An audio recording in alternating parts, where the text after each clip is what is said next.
Hola Elena, hoy quiero compartir con los oyentes de tu podcast y muy al hilo del tema que vas a tratar, un poema que a mí me gusta mucho y que se incluye dentro del libro Single de Irene X. Es la canción 21. Dice así: La introspección duele. La introspección es una bacteria en el ombligo que no avisa de su llegada ni conoce su salida. Ella te guía a donde no sabe llegar y edifica palacios de cristal para después detonarlos. Es el cuerpo el que mueve el libro sobre la mesilla, apaga y enciende las luces, emana la sangre. Son las manos las que avergonzadas se esconden cuando pones la cara. La introspección es la que perfora, sin reparo, lo que el hombre no sabrá suturar. New word from the nation's top scientists on the zombie virus that appeared just two.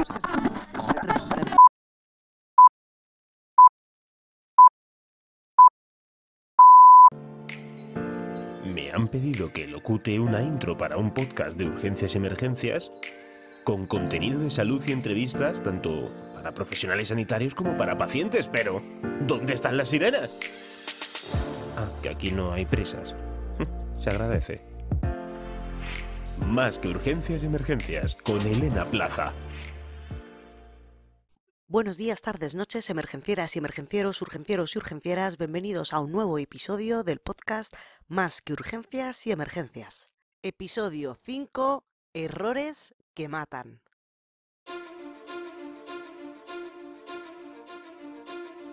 Y más vale tarde que nunca. Aquí estoy tomándome un café en la taza de Podcast Ilusión. Muchísimas gracias, chicos de Illusion Labs, por el regalo y muchísimas gracias a Conectando Puntos por permitirme participar en vuestro episodio número 46.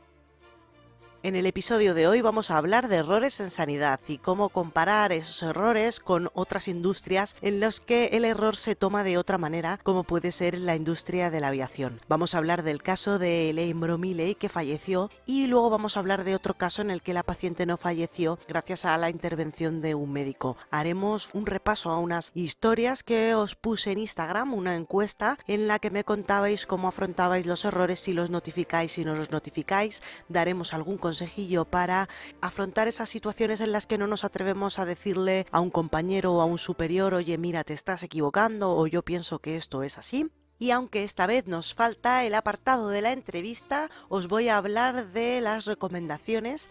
Esta vez este apartado es un poquito más extenso, me apetecía dedicarle un poquillo más de tiempo. Vamos a hablar de un podcast, de un recurso web, una aplicación, un canal de Telegram, un blog y un libro.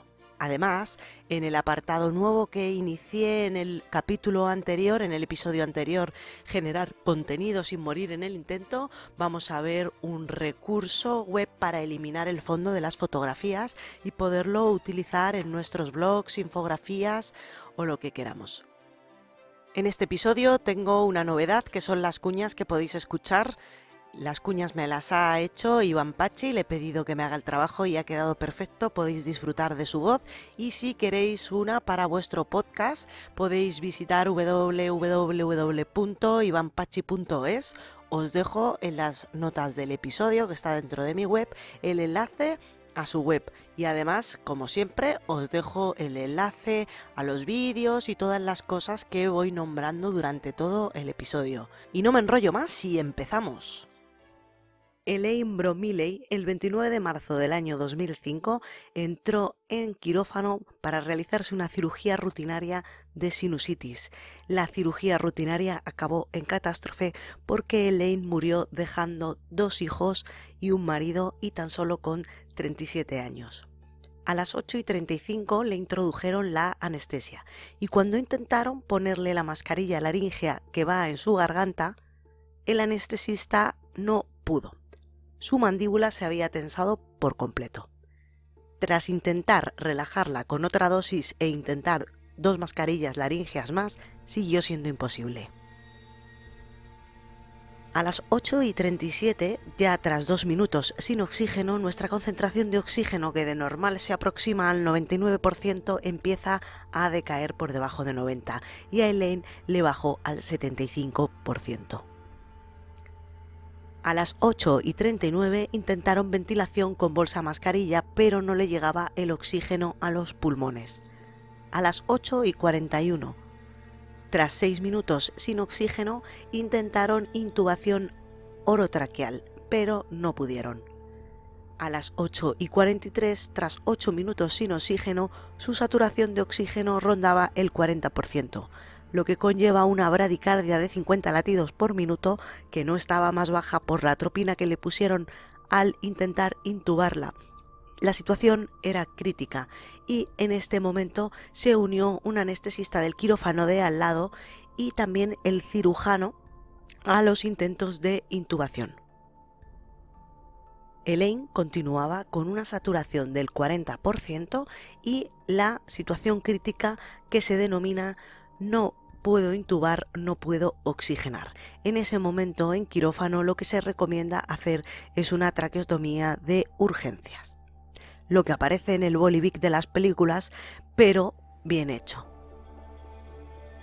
A las 8:47, tras 12 minutos sin oxigenarla, imaginaros cómo tenía el cerebro ya sin oxígeno y las secuelas que le quedaron luego, una enfermera del quirófano se fue a por el set de traqueostomía que os comento que hay que realizar en esta situación y lo dejó preparado. La enfermera se llamaba Jane y recibió miradas por encima del hombro y decidió no interrumpir más, ya que consideró que los 3 médicos que estaban presentes habían descartado la opción por algún motivo y no quiso molestar más. Continuaban sin ventilar a Elaine, ni intubarla, ni nada de nada. Ninguno de los 3 médicos, ni con un especialista en vía aérea difícil, ni con fibrobroncoscopio flexible, ni con un buggy, que es una cosita súper fina que se introduce dentro de la tráquea para luego meter el tubo a través de ella, que hace como una guía, ni nada de nada. Estaban los 3 absortos en sus historias y su capacidad de comprensión en esta situación de estrés había mermado. Es una reacción normal que ocurre ante situaciones de estrés. A las 8:55, tras 20 minutos sin oxígeno, consiguieron ponerle una mascarilla laríngea, de las que no pudieron poner al principio, y pudieron ventilarla aunque con dificultad. Aún así consiguieron una saturación del 90%. Y decidieron despertarla porque no iban a continuar con la cirugía y ya era tarde por mucha saturación de oxígeno del 90% que hubieran conseguido. Habían pasado más de 20 minutos intentando intubarla y los médicos no se explicaban cómo había pasado. Elaine salió de quirófano viva con el cerebro hecho una pena y murió a los pocos días. Que pasó en coma, murió en la UCI. Como este caso hay muchos y es el tema del episodio de hoy. Vamos a hablar de errores en la sanidad. Esta historia se ha hecho famosa porque el marido de Elaine es piloto y desde que falleció montó una fundación para hacer que esto no ocurra más. La fundación se llama Clinical Human Factors Group y su objetivo es la incorporación de la ciencia de los factores humanos en la adquisición, diseño y prestación de cuidados. Y es que los errores y efectos adversos que afectan a la seguridad del paciente es un tema de gran magnitud que se evidenció en el año 2000 tras la publicación del informe To Err is Human por el Instituto de Medicina de los Estados Unidos y el Comité de Calidad del Cuidado de Salud en América. Este informe se ha traducido al castellano, su título, como Errar es humano. Como curiosidad os cuento que en este informe afirman que el 52,6% de los eventos adversos ocurren en el servicio de urgencias. En este informe dijeron que entre 44.000 y 98.000 estadounidenses morían al año a causa de errores médicos evitables. En otro informe publicado en el Journal of Patient Safety, calcularon que el número de muertes prematuras relacionadas con errores evitables era de más de 400.000 muertes al año, equivalente a que 2 aviones Jumbo se estrellaran cada 24 horas. Pero que muera el paciente no es lo peor. También se producen complicaciones graves y se estima que los que sufren complicaciones es 10 veces mayor que los que mueren. Al final, la muerte por errores médicos constituye actualmente la tercera causa de muerte en Estados Unidos. ¿Pensáis que se toleraría un índice de daños evitable tan claro, tan alto en otro sector que no fuera el de la sanidad? ¿1000 muertes evitables al día? ¿10.000 complicaciones graves evitables al día? ¿Y por qué se producen estos errores? Antes de continuar con el análisis de por qué se producen los errores, os voy a contar otra historia. Pronovost es un médico considerado como uno de los más influyentes en la sanidad estadounidense por haber iniciado una cruzada contra los errores médicos.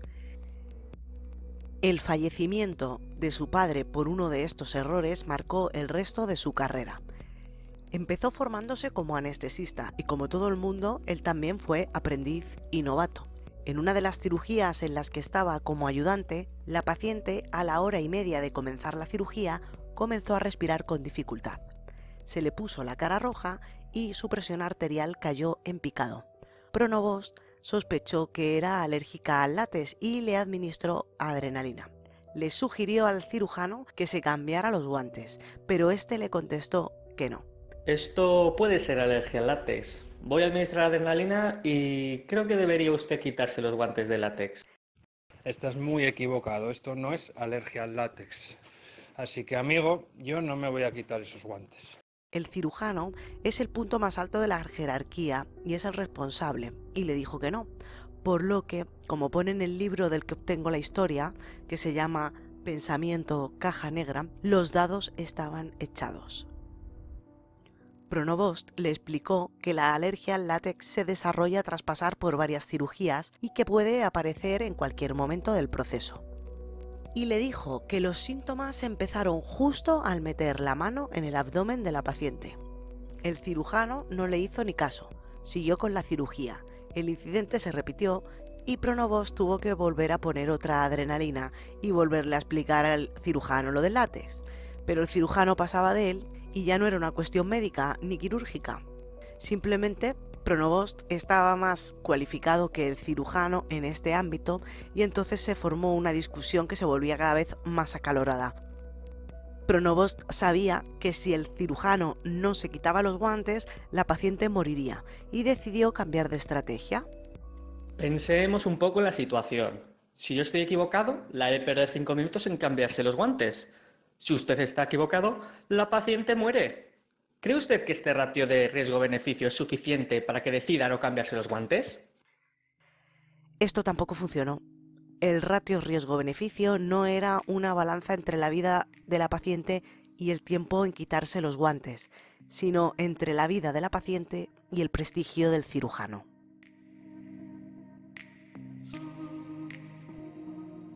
En vista de que la nueva táctica tampoco ha funcionado, Pronovost ordenó a la enfermera que llamara al decano y al presidente del hospital. Llama al presidente del hospital de inmediato. Esta paciente tiene alergia al látex y no puedo permitir que muera porque no nos hemos cambiado los guantes. Justo cuando la enfermera comenzó a marcar los números, el cirujano maldijo. Cago en la puta. Vale, ya me los quito. Y se cambió los guantes.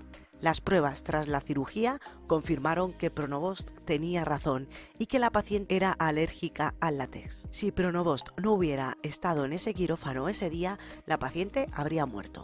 Pero habría ocurrido otra tragedia más profunda. Nadie habría aprendido nada de ello.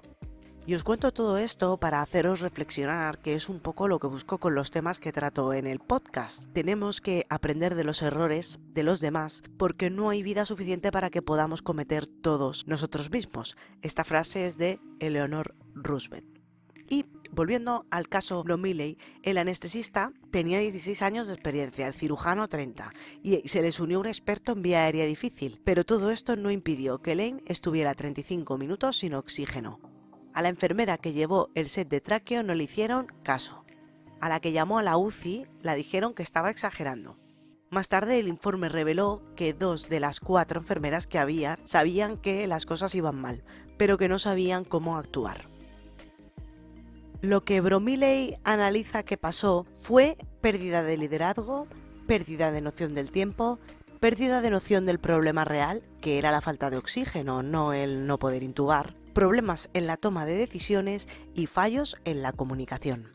el 85% de los accidentes aéreos está producido por estos factores, que son los factores humanos de los que se encarga Bromiley actualmente en su fundación de estudiarlos y ponerles remedio. ¿Por qué? Porque él es piloto y no se explica cómo en aviación tienen que entrenar para entender estos factores humanos y los errores que causan, y en sanidad no lo hacemos, y es por la cultura del error que es distinta en ambos campos. Mientras que en la aviación impera la detección de cualquier mínimo error y la consiguiente y rápida solución de los mismos, en la sanidad muchas veces impera el silencio, el cubrirnos y la no notificación de los mismos.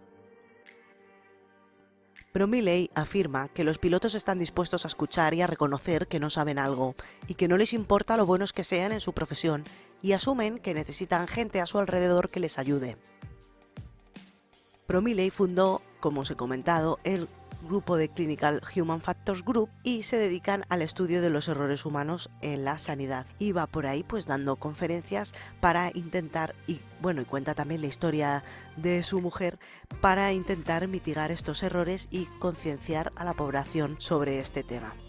La verdad es que la vida de este hombre es súper loable, porque en vez de basar su vida en el rencor o en la ira, decidió aplicar los conocimientos que él tenía de su profesión de piloto al hecho horrible que le sucedió, y además él no quería que quienes intervinieron en la cirugía de su mujer dejaran de trabajar. Él lo que quería es que siguieran trabajando y que pudieran seguir contando la historia al resto de personal sanitario para que todos aprendan de esos errores. La conclusión a la que llegó fue que la culpa no la tenían las personas que cometieron el fallo, sino que la culpa la tiene el sistema y el entrenamiento que no se les aportó a estos integrantes del personal sanitario. Bromiley afirma que les falló a ellos el sistema por hacerles difícil el hacer las cosas de forma correcta. El error es una parte indivisible de la conducta humana y, pasado a la salud y a la sanidad, tenemos que ser conscientes de que el concepto de atención sin riesgos no existe. La atención que prestamos está en un continuo riesgo-seguridad que exige una estrategia a varios niveles para inclinar la balanza al lado de la seguridad. ¿Y qué entendemos por seguridad del paciente? Pues la ausencia para un paciente de daño innecesario o daño potencial asociado con la atención sanitaria. Tiene dos dimensiones: la prevención y mitigación de los actos inseguros en los sistemas de salud y el uso de las mejores prácticas que conduzcan a la evolución óptima del paciente. Y es que los errores se pueden abordar bajo dos puntos de vista: el punto de vista de las personas y el punto de vista de los sistemas. Respecto al punto de vista de las personas, se carga toda la culpa sobre el individuo en primera línea por su distracción, temeridad o negligencia. Se tratan los errores como problemas morales, asumiendo que las cosas malas les ocurren a los malos profesionales. Es la cultura del algo habrá hecho y de la culpabilización, y es la que desgraciadamente impera en sanidad. La otra manera de abordar los errores es el abordaje de sistemas, que asume la falibilidad del ser humano y la inevitabilidad de los errores, asumiendo que son consecuencias y no causas. Y lo que hace este sistema es instaurar barreras y salvaguardas. Sería el modelo imperante en la industria de la aviación. El modelo más utilizado para explicar la génesis y la formación de los accidentes es el modelo del queso suizo de Reason. Este modelo subraya la importancia del sistema en vez de la importancia del individuo. Es lo que estábamos hablando ahora. Se va a centrar más en el sistema que en las personas. Y además también afirma o le da importancia a la aleatoriedad de esa génesis de los errores en vez de centrarse en que sean una acción deliberada. En este modelo, cada sistema tiene distintas barreras que separan a la exposición, lo que ocurra con ese paciente del desenlace o accidente. Cada barrera tiene fallos, que serían como los agujeros de las lonchas del queso suizo. La posición de esos agujeros varía aleatoriamente, de modo que el accidente ocurre justo cuando se alinean esos agujeros. Es decir, la presencia de uno de esos agujeros o fallos normalmente no genera malos resultados. Pero si la oportunidad del accidente encuentra una trayectoria a través de los agujeros, se producirá el accidente. Los agujeros del queso son de dos tipos: fallos activos, que son de las personas, y condiciones latentes, que son los fallos del sistema. Pasado esto tan teórico a un quirófano, pues tendríamos que el fallo activo sería que una enfermera cargara un medicamento sin comprobar la etiqueta en un momento de prisas, y la condición latente sería que en ese quirófano se guarde propofol al 1% y al 2% juntos. Por lo tanto, necesitamos organizaciones con una cultura de seguridad efectiva que pongan a esta como una prioridad máxima y transversal a toda la organización. Los componentes de esta cultura serían el reconocimiento de que las acciones de una organización sanitaria son de alto riesgo y con una naturaleza propensa al error. Hay que reconocer la complejidad de los procesos que se manejan con la atención al paciente y reconocer que los humanos cometemos errores. Una vez que se reconoce, debe de haber un ambiente no punitivo donde se puedan notificar estos errores sin miedos a represalias. Y por lo tanto, tendremos que tener una expectativa de colaboración entre estamentos para solucionar estos puntos vulnerables, ya que estos errores son cosa de todos. Y además también deberíamos de tener buena voluntad por parte de la organización, o debería de tener la organización buena voluntad para dirigir los recursos hacia los problemas de seguridad y aprobar propuestas de mejoras y ponerlas en marcha.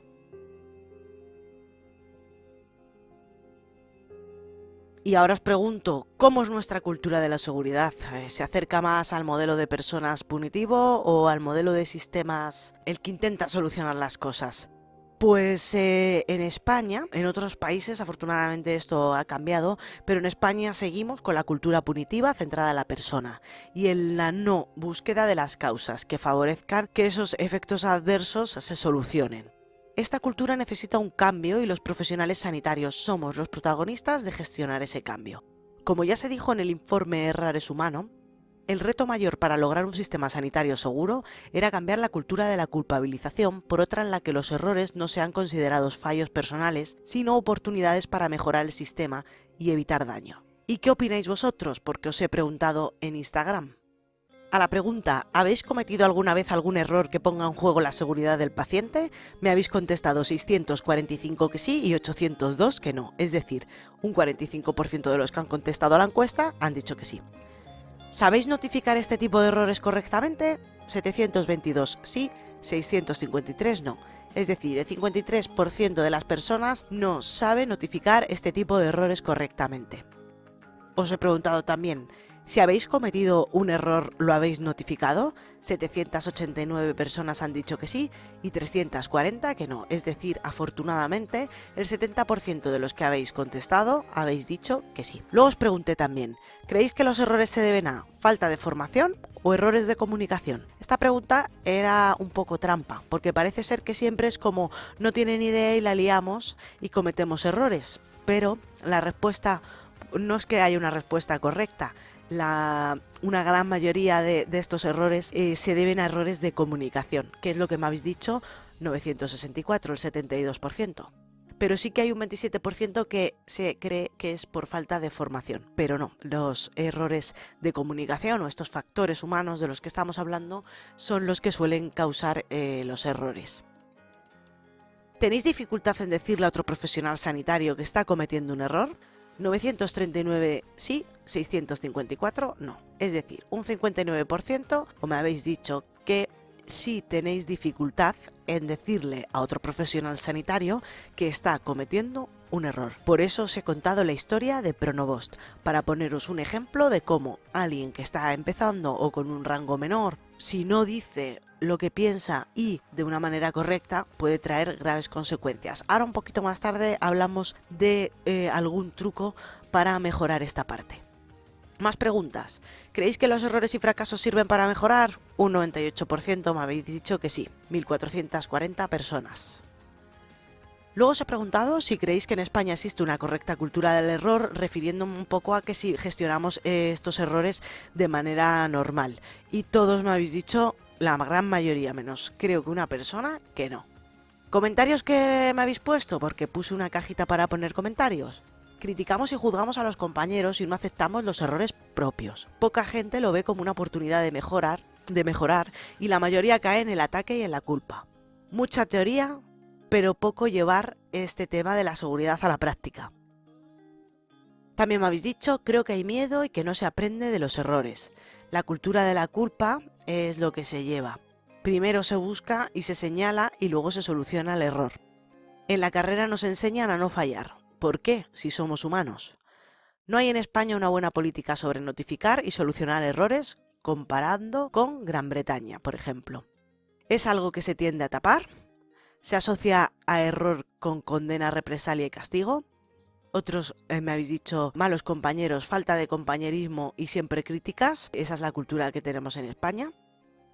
Y estos son los comentarios a cómo creéis, si creéis que existe una correcta cultura del error en España, pues ya vemos que no. Y luego os pregunté, ¿qué factores influyen en que cometamos errores en sanidad? 152 respuestas, de las cuales más de 60 me contestasteis que una de las mayores causas de una de las mayores factores que influyen en los errores de sanidad es la sobrecarga y la presión asistencial. Además de ese factor, prepotencia y egocentrismo, creerse en posesión de la verdad, interrupciones, falta de protocolos, mala comunicación, falta de personal, trabajo a turnos, pluriempleo, circuitos poco claros, no librar ni descansar, demasiados trámites burocráticos, prescripciones confusas, pérdida de información, no preguntamos cuando hay dudas, no comprobamos la medicación, falta de formación, cambios de servicio continuos, nuestro propio estado de ánimo que también influye, un entorno hostil, ambiente tóxico por los compañeros, exceso de confianza, mucha inseguridad, falta de tiempo, ratios de risa, esa es la mejor respuesta, desmotivación, siempre se hizo así, falta de especialización y no sé si lo he dicho ya, pero que nos estén cambiando de sitio a las enfermeras continuamente, de que las enfermeras valgamos un poco para todo, es otro de los motivos que me habéis dicho que pueden llevar a error. Así que queda claro que entre todos los factores que me habéis comentado, muchos son del sistema, que es lo que os estoy intentando decir, que también dice Bromiley. Nosotros podremos formarnos, podremos descansar, podremos bajar nuestra prepotencia, egocentrismo y mejorar muchos aspectos a la hora, sobre todo, de administrar medicación, a la hora de identificar al paciente y toda esta serie de cosas que se están implantando afortunadamente, pero si seguimos con esos ratios de risa, con esa sobrecarga, esa presión asistencial, con esos cambios de servicio continuos, interrupciones y muchas cosas más que se generan a causa del sistema y del maltrato que este sistema hace hacia los profesionales sanitarios, estos errores no se van a solucionar nunca. Respecto al 60% que le cuesta decirle a otro compañero o superior las cosas, os digo que estoy entre vosotros. La jerarquía social inhibe la asertividad y al final nos dirigimos a alguien con autoridad en lo que se denomina lenguaje atenuado. Que sepáis que esto se puede trabajar y que hay herramientas para mejorarlas. Pensad que trabajamos con personas y que callarnos puede matar y hacernos cómplices. El otro día en clase me comentaba una alumna, cuando tú dices, oye, mira esto que está mal o estoy viendo tal. A mí es algo que quien me conoce sabe que me cuesta horrores, pero estoy empezando a decir, oye, mira, esto está mal, esto está bien o yo creo que. ¿Y cuál es la técnica que yo utilizo? Pues después de leer un poco del libro este de Pensamiento Caja Negra, que compara mucho aviación con sanidad, pienso que si estuviéramos en un avión y yo no hablo, el avión se cae y me muero. ¿Por qué no utilizar el mismo sistema de hablar en la sanidad, aunque solo muera el paciente y no muera yo? No sé si me he explicado bien, pero tengo que pensar que si no hablo y voy en un avión me caigo, pues me parece que el paciente merece también, aunque yo no caiga con él, el respeto y las cosas bien hechas. Algunas técnicas para ese 60% a los que nos cuesta decir, oye, mira, te estás equivocando. Pues os digo que tras el vuelo 173 de United Airlines en junio de 1979, se escribió un boletín en el que se ponía énfasis particular en la gestión participativa para los comandantes y también dijeron que habría que implantar una formación de asertividad para el resto de la tripulación de la cabina de mando. Os dejo en las notas del episodio el vídeo de ese accidente aéreo para que veáis por qué fue necesario darle un toque a los pilotos y decirles, hey, o escucháis a la gente o nos morimos y os caéis con el avión. Y también fue importante decirle a la gente, hey, tenéis que decir lo que veáis porque si no vais todos para abajo también. Entonces, ellos en este informe propusieron el acrónimo PACE, P-A-C-E, y lo que nos dice es que la P corresponde a probe, que es sondea. Un ejemplo. ¿Qué otras opciones está considerando si no logramos intubarla? La A de alerta. El oxígeno ha caído al 40% y sigue bajando. ¿No podemos insertar el tubo? ¿Traigo el kit de tráqueo? Con la C, challenge, es desafía. Y sería un poco lo que hizo Pronovost, o hacemos tráqueo o perdemos a la paciente. Y la E corresponde a emergencia, que significa el decir voy a buscar el equipo de reanimación para hacer la tráqueo. Son 4 propuestas para decir, oye, no estoy de acuerdo con lo que está pasando, o sugerir de una manera correcta otra manera de actuar. Y bueno, aquí os dejo estos trucos que a mí tanto me cuesta también aplicarlos. Y para concluir, pues eso queda un poco claro que es difícil comparar la aviación con la sanidad. Evidentemente, la sanidad es una actividad mucho más práctica, que no se puede apoyar en un piloto automático, y la variabilidad de personas, de cuerpos, diagnósticos, aparataje, aumenta la probabilidad de errores. Pero justo es esta probabilidad más alta lo que hace que tengamos que pensar que es importante aprender de los errores y poner sobre la mesa la gran contradicción que hay, porque sigue en muchos sitios sin hacerse así y sigue en muchos sitios la cultura de la culpa. Si sois de ese porcentaje que no comunicáis los errores, si sois de ese porcentaje que no sabéis cómo comunicar los errores en la organización en la que trabajáis, espero haceros reflexionar, que os informéis de cómo se notifica. Si sois de ese porcentaje al que le cuesta decir las cosas, espero haberos podido ayudar con la tontería de la regla mnemotécnica esta y con la reflexión de la aviación y la medicina. Y nada, sigamos luchando por una cultura del error correcta que nos sirva para progresar, porque trabajamos con vidas humanas.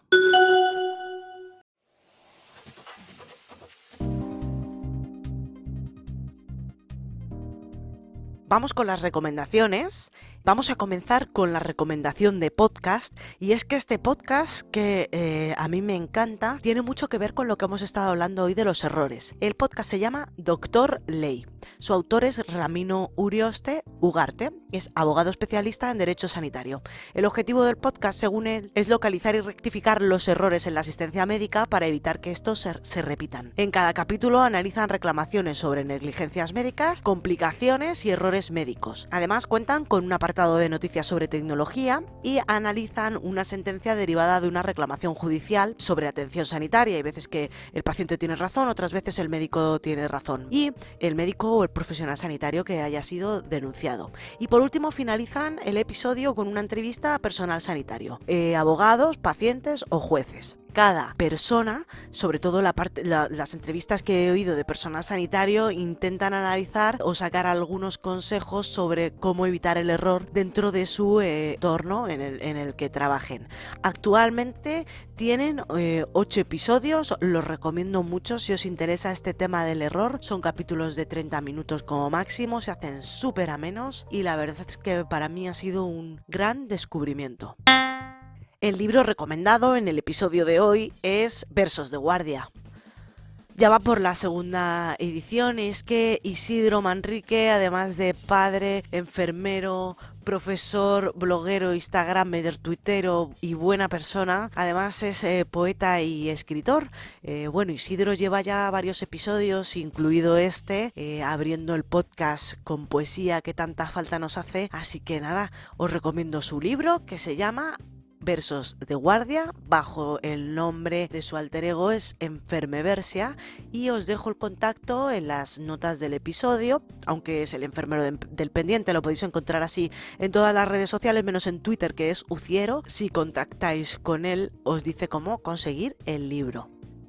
La aplicación que os voy a recomendar en este episodio se llama Emergencia y Discapacidad de GEDES, que es el Grupo de Trabajo de Educación, Discapacidad, Emergencia y Seguridad. Se trata de una aplicación gratuita disponible tanto para Android como para iOS y no necesita internet una vez descargada para poder ver el contenido que contiene. Está dirigida a la población general y a los servicios de emergencia y seguridad y pone a disposición de todos estas personas, estos usuarios de la aplicación, pautas y orientaciones para poder atender a personas con discapacidad en base a sus características específicas y a sus necesidades especiales. Dispone de 3 apartados: el de dificultades, en el que nos explican que hay dificultades cognitivas, comunicativas, motrices y comportamentales. Dentro de ellas nos dicen qué dificultades pueden presentar y nos aportan unas pautas generales y específicas. En el apartado de específicas, de estas necesidades específicas, contamos con unos iconos que nos pueden ayudar a comunicarnos mejor. En otro apartado tenemos escenarios, accidente de tráfico, incendio, y nos aportan recomendaciones específicas según las dificultades que presente esa persona. Y por último nos aportan un listado de tipos de discapacidad, las características de cada una y cómo debemos actuar con ellas. Esta aplicación me la ha recomendado una persona por Instagram que me pidió información sobre cómo actuar con gente autista, con autismo o con algún tipo de discapacidad o de enfermedades en el entorno de urgencias. Y la verdad es que es un tema que yo toco muy poco y conozco muy poco, y al cabo de los días, bueno, le dije que no le podía ayudar. Al cabo de los días me escribió ella y me dijo que había encontrado esta aplicación, me ha parecido interesante y aquí os la dejo. Ahora vamos con el canal de Telegram.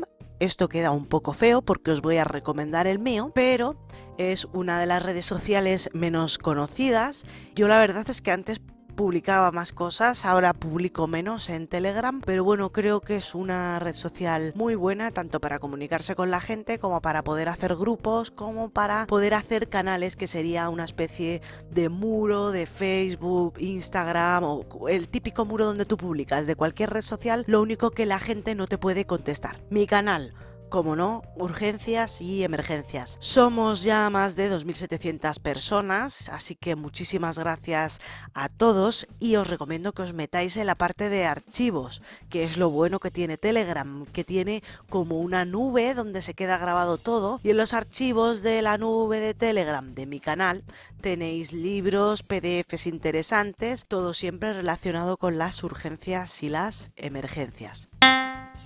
En las recomendaciones de recurso web os quiero recomendar www.conprueba.es con N. Nos dicen en su web que el hashtag Conprueba es la marca que engloba las acciones frente a las pseudociencias y las pseudoterapias que impulsa el Gobierno de España.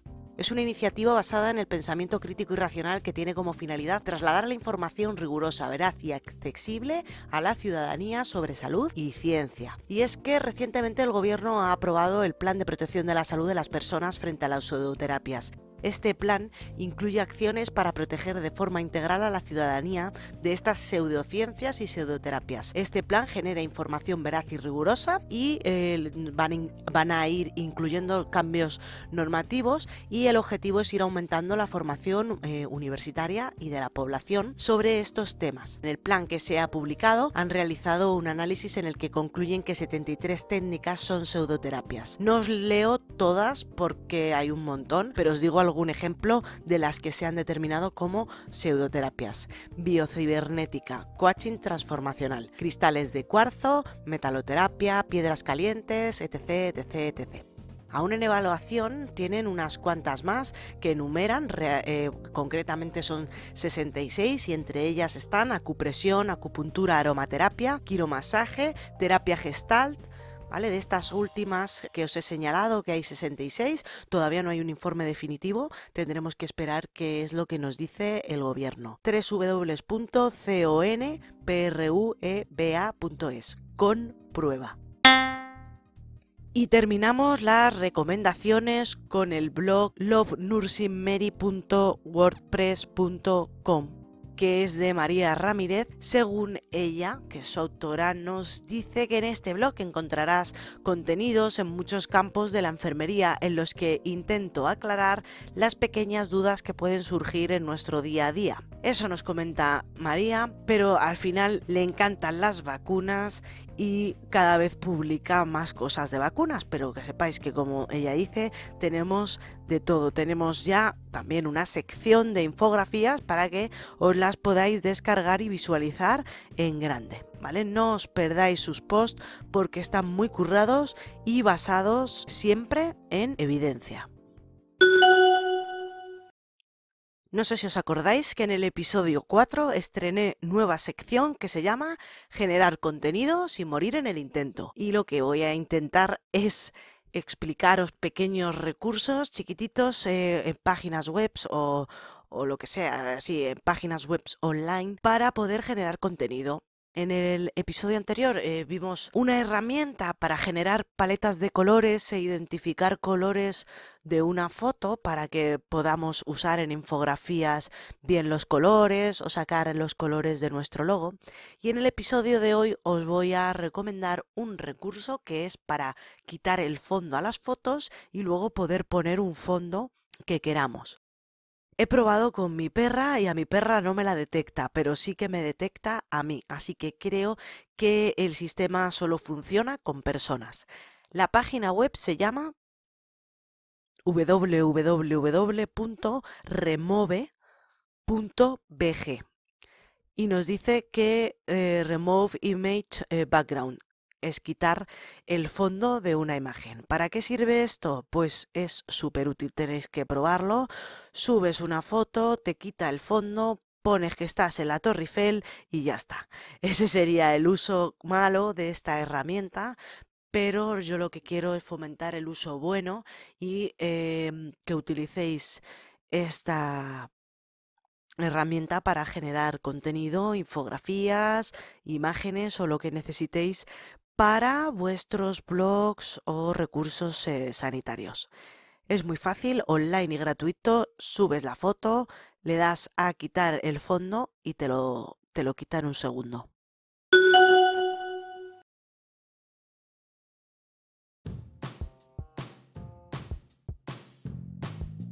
Para terminar os voy a anunciar a la ganadora de la urgentaza del episodio 4.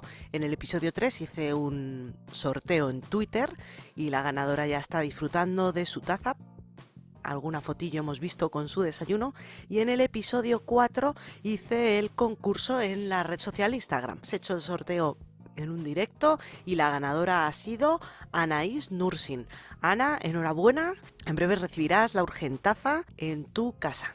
Y nada, nos vemos en el próximo episodio. Si os ha gustado el episodio, lo podéis compartir. Bueno, mejor que os lo cuente Iván Pachi, que se le da mejor y tiene una voz más bonita que yo. Un saludo y hasta la próxima. Si te ha gustado este episodio de Más que Urgencias Emergencias, puedes darle a me gusta y compartir en tus redes sociales. Ah, y no te olvides de visitar la web www.urgenciasyemergen.com